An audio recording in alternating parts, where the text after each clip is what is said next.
want to speak on a very simple subject this morning. As a matter of fact, I was battling with the person of the Holy Ghost to speak on this topic because it's something I usually teach when we are having men's program or we are having entrepreneurship training. I like preaching messages that has to do with the soul. And I've been preparing on the 3 dimensions of the heart. But yesterday, while battling, I was asked to take this topic. And being a steward, I have to do it. Sometimes God gives you direction, not necessarily because it's what you want. But there might be someone that is about to step into something that might not understand what he or she is about to venture into. This morning, I want to be speaking on the laws of investment. The laws of investment.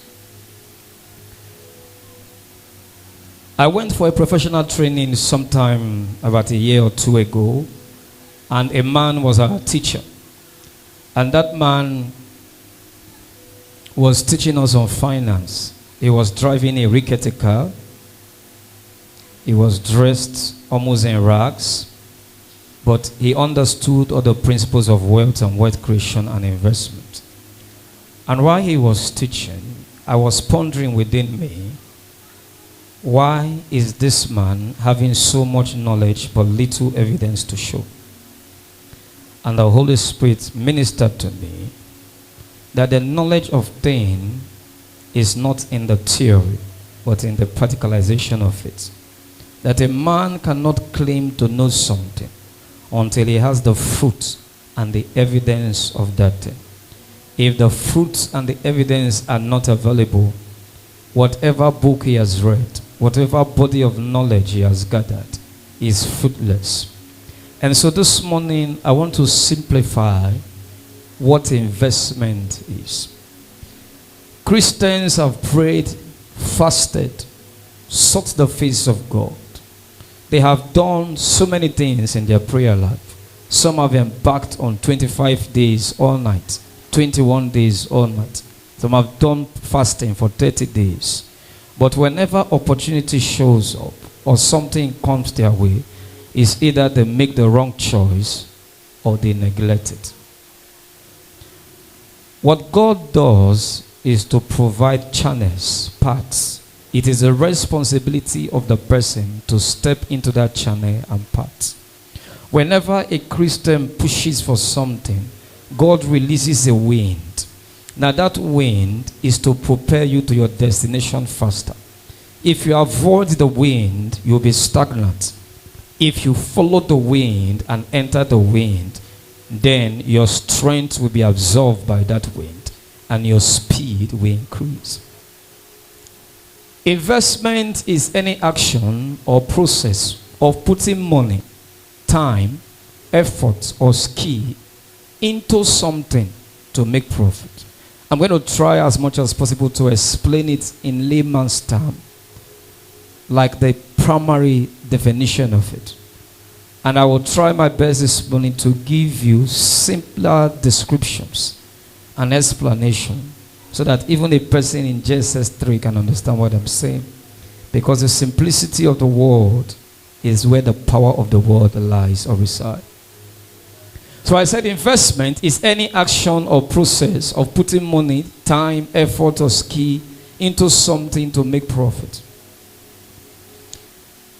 There are types of investment. I'm going to list it out, but I'm not going to go in there because my function this morning is the laws. Investment, we have equities, which has to do with stock and shares. We have mutual funds. We have bonds. We have real estate. We have fixed deposits, etc. and etc. But there are 3 styles of investment. The first style of investment is what we call income investing. Income investing is when somebody is looking for passive income. And so I'm looking for something to give me money while I'm not working. So I buy shares, I buy bonds, I can buy stake in an estate company, and every year or twice in a year, a certain amount of money is paid into your account known as dividends. So I have shares in some banks, and every 6 months, certain amount of money is paid into my account. I don't need to work in that bank. I don't need to do anything. I just stay, and once it's 6 months, money is paid into my account, I withdraw it. So that is passive income. That's what we call income investing. The second one is what we call growth investing. Growth investing is when a person sees a fast-growing product. It might be a piece of land. It might be a company that is growing fast. And so you take your money, you put into that company with the hope that that company is going to grow faster and become bigger. And it's usually long term. It's not something you do to collect in 1 year. You might wait for 5 years. You might wait for 10 years. So for example, there was a time people envisage that something is going to happen within the island. And people went as far as Ajah. They were buying plot of land for 50,000. A man was telling us a story that stays in Parkview Estate. He's very rich. He's a billionaire. He's even a trillionaire as we speak. One of his farm produces about 7,000 eggs every week. His bird farm. He has over 20 houses in Banana Island in Ikoyi. One of his plot of land at a time, about 15 years ago, was selling for 1.7 billion. That's to tell you how rich the man was. But he said something that he's made his first 1 million naira at the age of 50. And we asked him why. He said because he was waiting for the right investment. He said there was a time when the federal government of Nigeria started apportioning lands to people in Ikoyi, and most of them were general. And some of these generals were northerners. And if you understand the way they do it, they not think. A northern man prefer to own a business, but coming to another man's state to build house and own properties. Very few northerners do that. They prefer to go to their side, have their house and investment. They can buy stake in your company, but to come and build a real estate in your area, they don't want to do that. So some of the northern generals started selling the plot of land allocated to them in Ikoyi for about 10 million naira, 15 million. And so he started buying some. He borrowed money to start buying some of them. And when he buys, he will wait for 6 months to resell. To cut the long story short, a time came where a plot of land he bought for 10 million was selling for about 100 million within the space of 2 years. That is what we call growth investing. He envisaged that the value of the land is going to grow very fast. And so he took advantage of it. He invested in that place. And his income expanded over time. The third one is what we call value investing. Value investing is when you understand that the value of a thing has dropped below its intrinsic value, or what we call its real value. And so because you have the value of that item, what you do is that you bounce and you buy it. So if you remember, there are certain periods in the year where certain items are produced in excess, like tomatoes. Now, if you want to buy, most of the tomato making paste companies that make tomato paste, they usually don't buy tomato off-season. They buy at the peak of harvest, where people have a lot of produce, and they sell it at a lower price because they are afraid they cannot preserve it. So what they do is that they buy in bulk, they preserve, and they sell at a higher price. So at that time, the value of tomato comes down. It happens to all the products you have, palm oil and the likes. The same thing can also be applicable to a raw property. There was a time that a friend of mine called me that there are certain areas within the U.S. that land were selling for as low as $40,000 to $50,000. That if I'm interested, I can come and buy. What happened?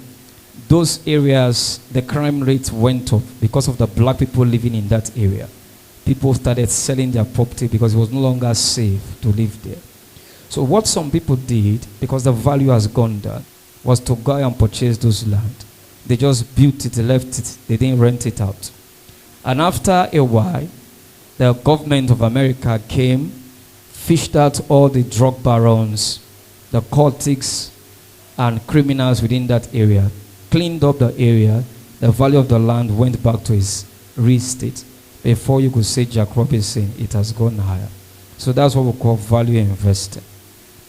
So I'm just trying to give you an elementary definition of what this investing process are. So there are three styles. So you can invest based on passive income.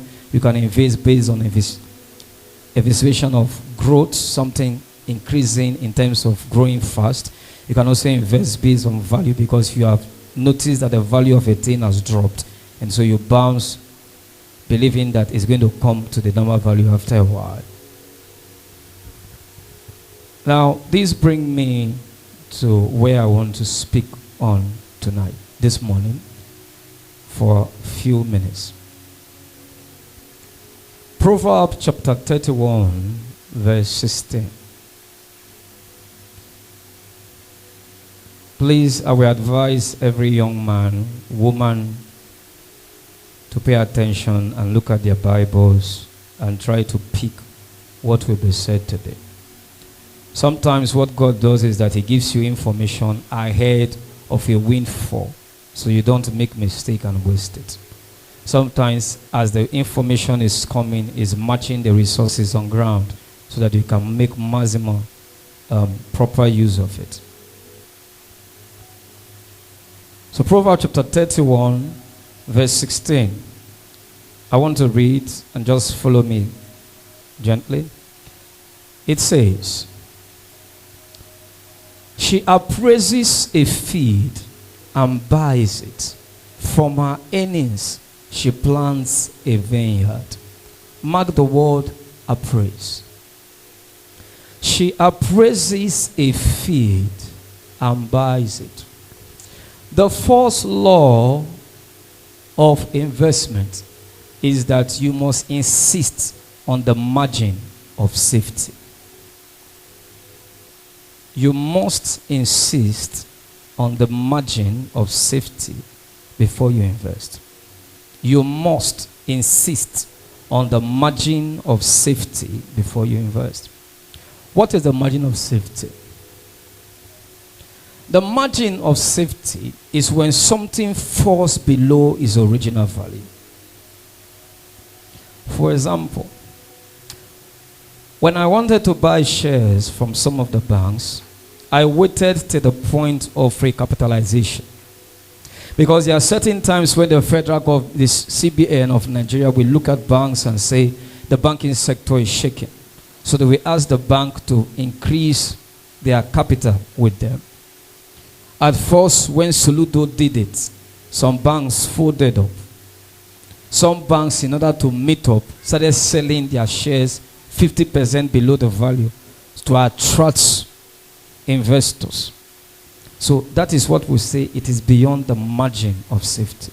You cannot buy such shares and be at a loss. So he said she appraises a field. She examined a field. She considered a field, put into consideration the value before she what? She invested in it. Investment is not done at your time of convenience. Investment is done at the margin of safety.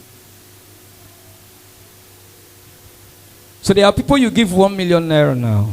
Because I've talked about bank shares, it just goes and buy bank shares. But as someone you give 1 million naira, he puts the 1 million naira in the bank account and he starts studying the banks and is waiting and is waiting. And in the next 3 or 4 months, something comes up. He pulls the 1 million naira and invests in it. That is investing in the margin of safety. When a Christian prays for prosperity and prays for increase, what God does is to provide a windfall. He will not invest for you. Most Christians have prayed repeatedly for breakthrough, for success, for prosperity. And it appears as if nothing is coming. And sometimes something drops, they waste it. Something drops, they waste it. It has nothing to do with God. It has all to do with you. What determines your success in a thing is the level of knowledge you have in that thing. If your knowledge level goes up, your success level goes up. The success of a man is tied to the knowledge of the man pertaining the matter or the subject. The second law is that time is never different. What does it mean? Most people are waiting for a convenient time to invest. You say, when I have enough money, I will invest. When I have more money, I will invest. When I've bought a new telly, whatever is left, I will invest.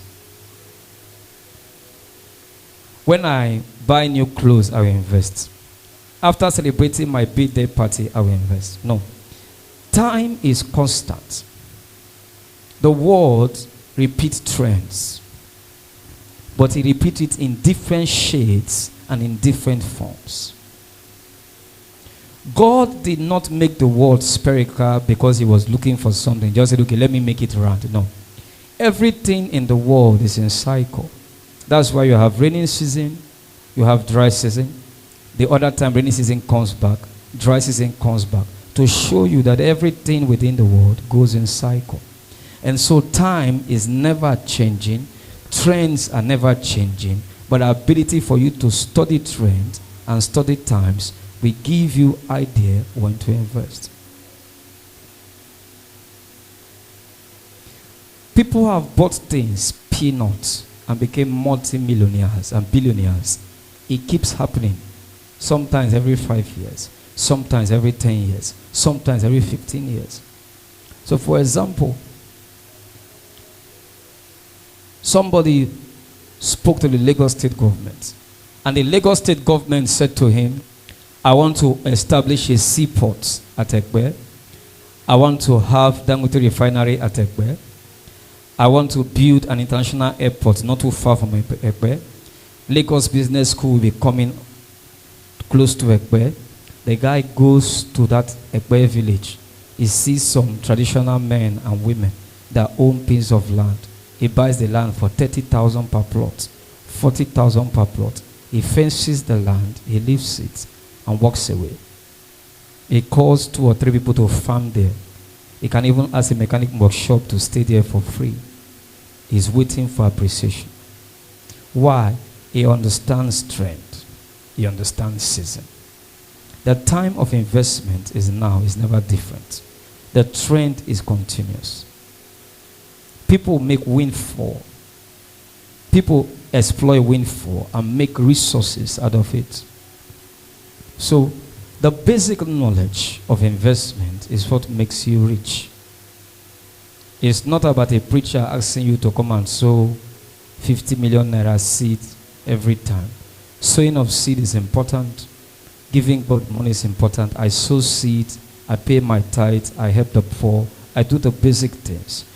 But after sowing seed, paying tithe, helping the poor, I have the basic knowledge of investment. And that's what determines what you get as a person.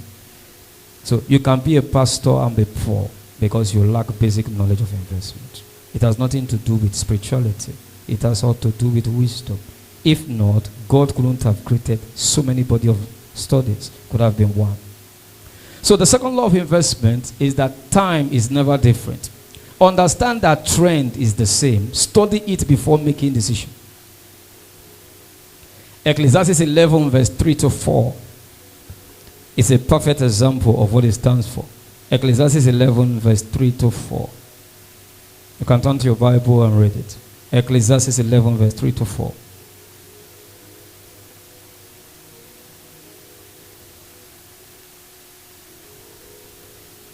Can we get the media to help us, or let me read from my...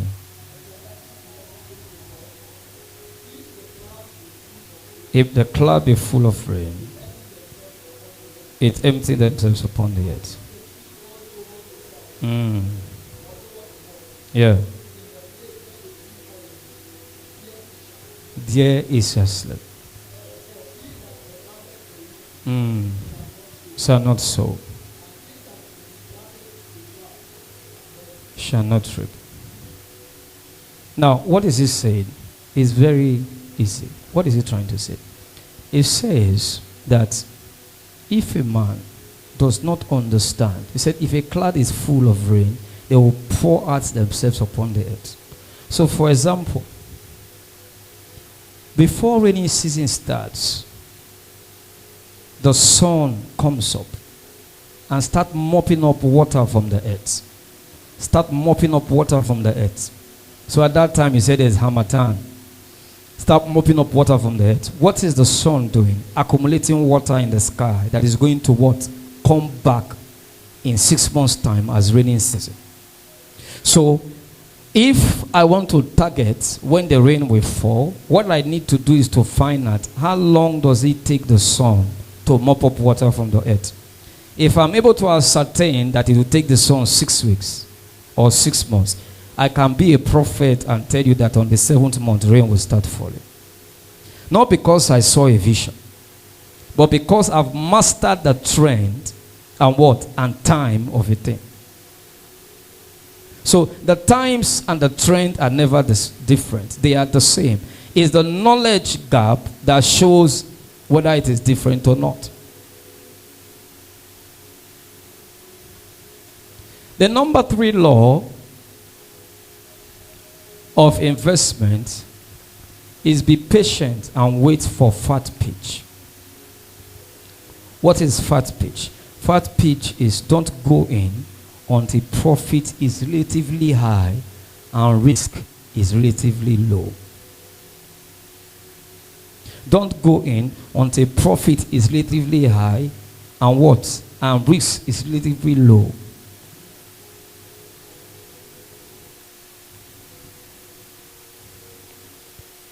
For example, if I come to an area and that area is littered with children and you need to drive for 45 minutes before you get a good school, I don't need to see a vision to open a school. I don't need to see a vision and start waiting for God to speak to me to open a school. No. The possibility that if I open a school there, that the school will be profitable is relatively high. The possibility that the school is not going to be profitable is relatively low. Why? The factors on ground confirms it. I don't need prayer. I don't need fasting. If I'm praying and fasting, what I'll be asking God is that what would be the model of the school? Is it a school that will take the normal breeches pattern or Montessori pattern? That is the prayer that I will be asking God for. But asking God for direction for. I will not be asking God whether to open a school or not. Is the type of school. What can I do that will be impactful? How can I start up something that the children will like and it will impress the parents? So the challenge is this. Most people don't understand the laws of investment. They just jump in. Everybody is selling pure water. You jump into selling pure water. There are already 5 people selling pure water in your area. Everybody is doing recharge card. You jumped into doing recharge card. There are over 15 people doing recharge card in your area. Everybody is a tailor. You are a tailor. There are over 15 to 20 tailors around your area. I am not saying don't do it. But if you want to get into such a business, you must understand that the only way you can strive is that your skill level should be second to none. Which means amongst all the tailors in your area, you should be rated 100%. The closer to you should be 60 or 65. But if you are 75 and the other person is 70, what you experience is what we call rat race. You guys will all be picking crumbs from the floor. Nobody will be able to lift up his head. So you must wait for the fat pitch before you launch. That's why investors are patient. So for example now, in the next 1 or 2 years, Nigeria will be trying to tackle the power sector. And some power companies are going to step into Nigeria. That's the best time to buy shares. Because the power gap in Nigeria is about 60%. Less than 40% of Nigerians can access power. You go to the villages, nothing. But the knowledge has to be there. You don't just run into a power company where the MD is an Aboki or the MD is an Agboro Or the MD is a one now that just understands basic business. No. You have to first of all check what is the pedigree. If it's a company, how far have they gone in other countries where they perform, where they operate? And so you must be able to wait for fat speech before you launch.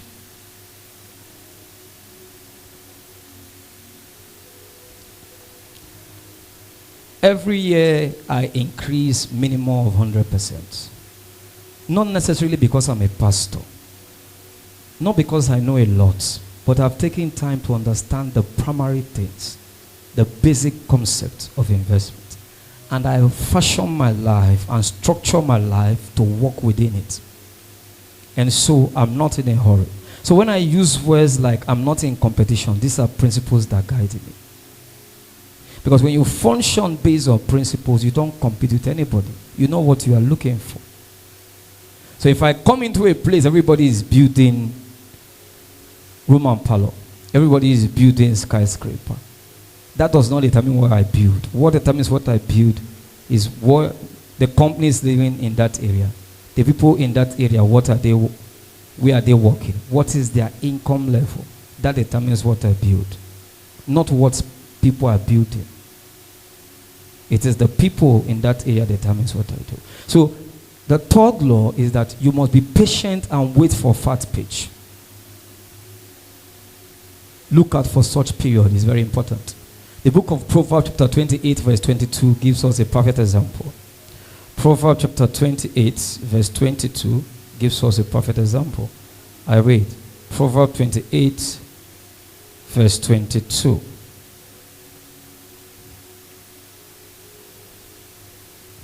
It says, a stingy man hastes afterwards and does not know that poverty awaits him. A stingy man runs afterwards, runs after resources, but does not know that poverty awaits him. What does it mean to be stingy? It means to operate in lack. Stingy in knowledge, stingy in ideas, stingy in information, lacking the basic information that is needed. You don't need to be an expert. You don't need to go and study financial investment in a university or be a professor in financial investment for you to invest right. You just need the basic knowledge of it. With the basic knowledge, you can move forward.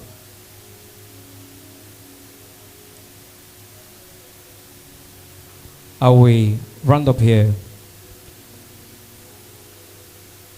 The fourth law is study risk before you invest. What is risk? Risk is permanent loss of capital.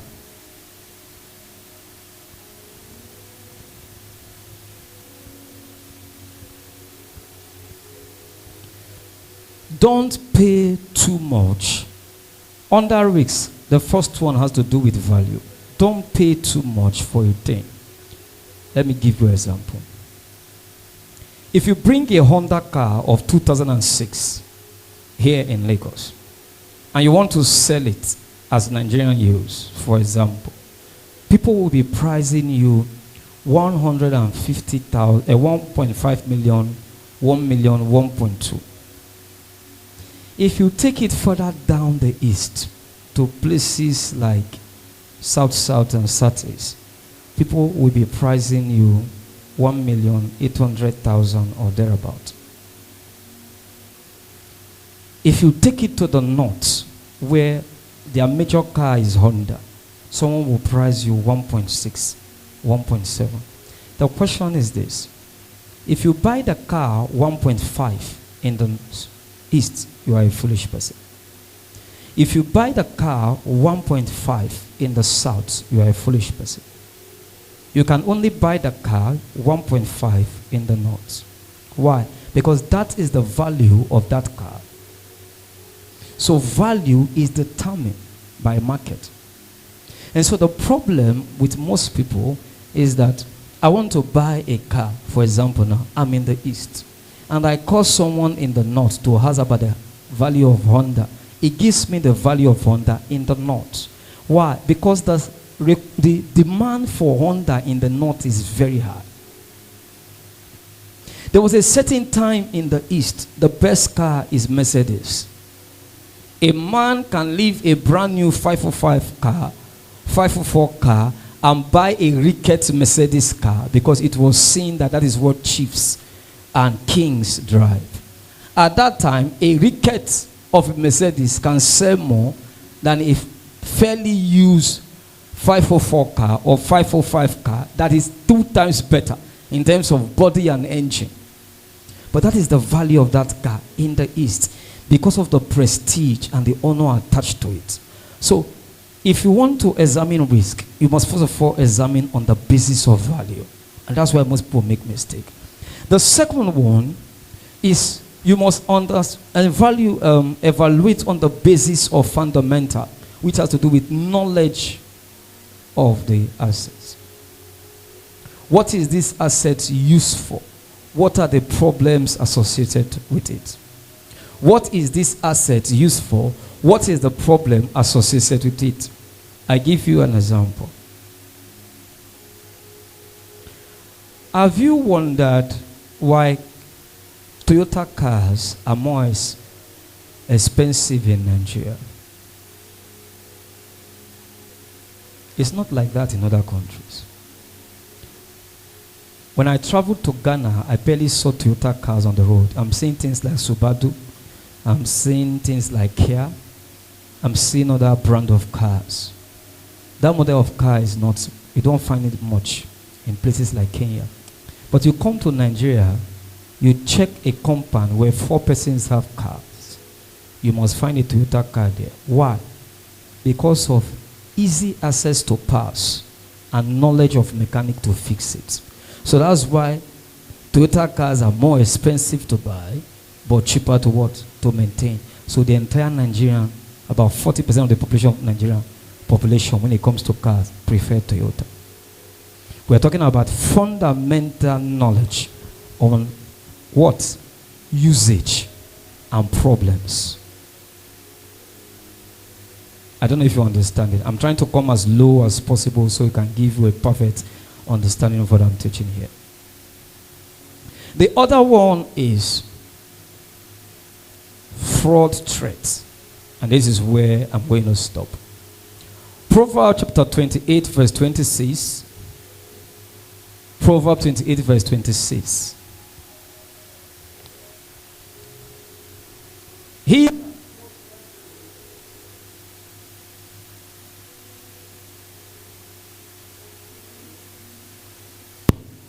He that trusted in his own heart is a fool, but whoso walketh wisely, he shall be delivered. Luke 14 verse 28, it said, before a man embarks on a project, he must first of all count the cost.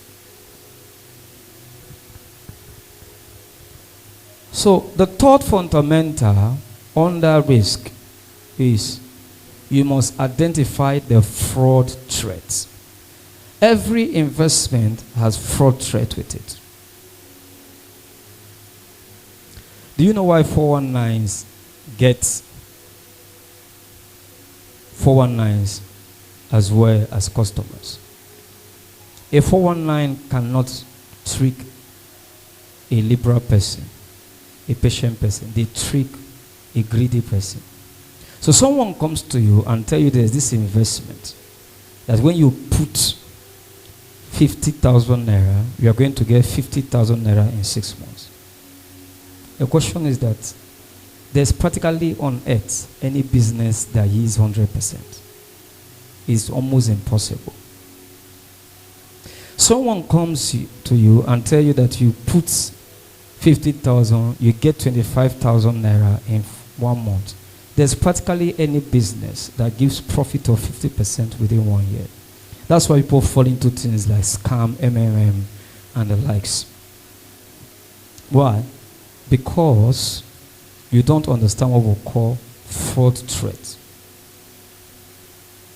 It has nothing to do with prayer or fasting. A greedy Christian can fall for it. But if he has basic knowledge of investment, he will not. So if someone comes to me now and said there's this business, a guy came to us one time and said there's this business that you buy keke and you buy box or buy whatever this stuff, and you pay 1.5 million naira, and they pay you, is it 100,000 naira every month? So it means that in less than 1 year, no, I think 200,000 every month, 1.5 million. So in a year, you have made 2.4. So you know what he did? He got money, paid for the first one. And those people are smart, so they paid the first month.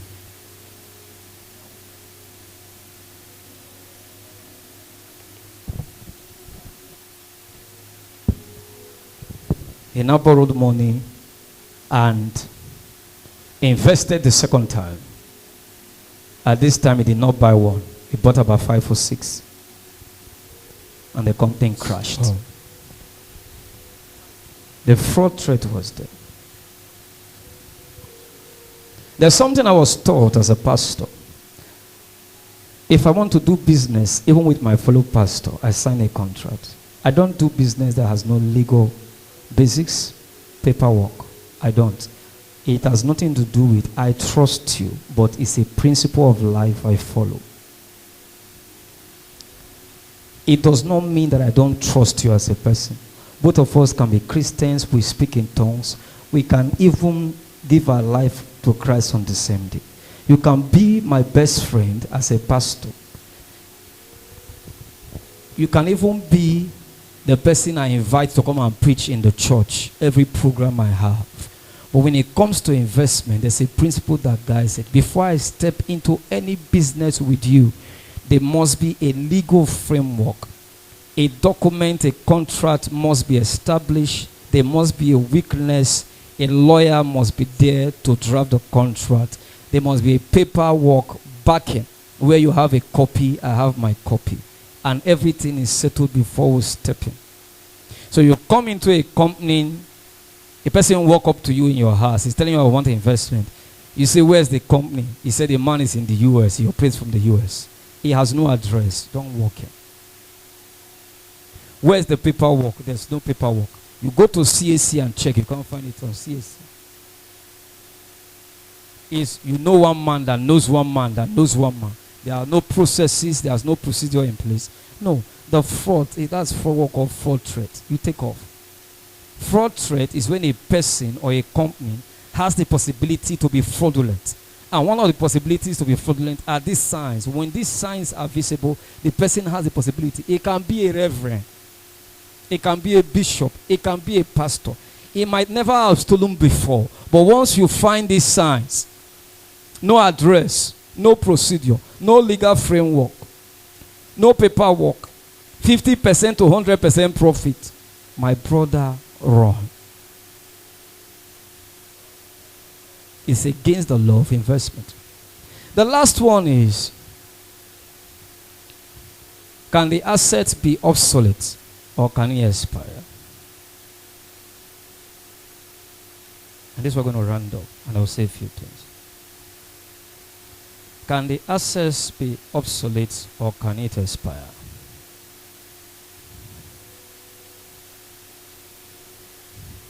There was a time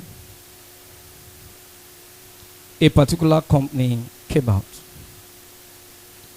and they were doing something in the line of beverages that was similar to Coke and Fanta. And they were looking for distributors. And so many people foolishly invested in them. Not knowing that anything that is similar to beverage, like Fanta, like mango flavor, they have expiring dates.